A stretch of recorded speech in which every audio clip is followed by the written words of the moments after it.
Bonjour à tous, c'est SuperTech et aujourd'hui on va apprendre à modifier une lampe pour qu'elle s'allume en claquant des mains.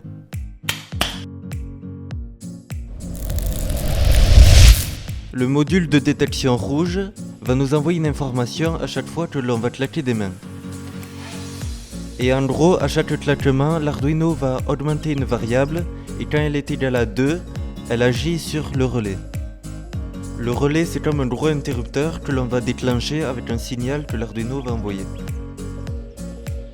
Voici le module qui nous permet de détecter les claps. La première étape est de tordre la broche tout à gauche. Et ensuite on le glisse dans les pins A0, A1 et A2 de l'Arduino. Je profite de mon retour pour vous montrer mon tout nouveau fer à souder. Pouce bleu s'il est beau. Avec ce dernier, on va donc souder les deux broches du milieu. Et sur la broche qu'on a tordue, on va lui mettre un câble de connexion jaune, car il faut respecter le schéma. C'est par ce câble que le capteur va nous envoyer une information à chaque fois qu'il détecte un clap. Donc on a fini l'installation du capteur. On glisse le relais juste à côté du capteur, directement dans les bornes négatives et positives.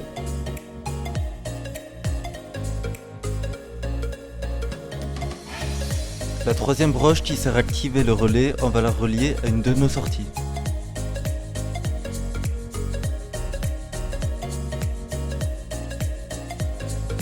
C'est le moment de téléverser le code en description dans l'Arduino.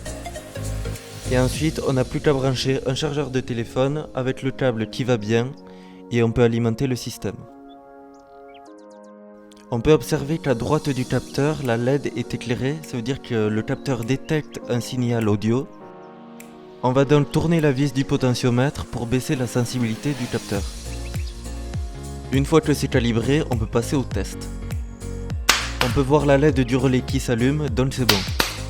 J'ai choisi moi d'utiliser le système avec une lampe. On peut voir en bas à droite qu'il y a un convertisseur de tension. C'est-à-dire que la tension de la LED au convertisseur est seulement de 4 volts, donc non dangereuse. Les relais peuvent aussi agir avec du 220 volts, mais c'est à vos risques et périls. Donc je vais couper l'un des fils de la lampe.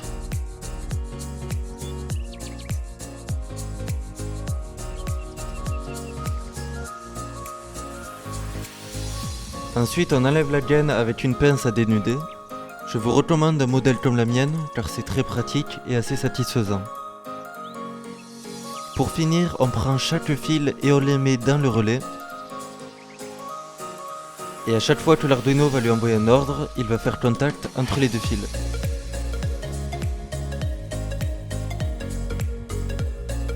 On branche la lampe, ensuite on alimente l'Arduino et on tape joyeusement dans les mains. Comme on peut le voir, ça marche plutôt très bien, mais il faut faire gaffe que parfois, avec des bruits parasites, la lampe s'allume sans qu'on lui demande. Je ferai donc une deuxième vidéo ensuite de celle-ci où j'essayerai d'allumer une lampe en se servant de la Google Home. Donc, pour rester au courant de la sortie de mes vidéos, n'hésitez pas à vous abonner et à laisser un pouce bleu.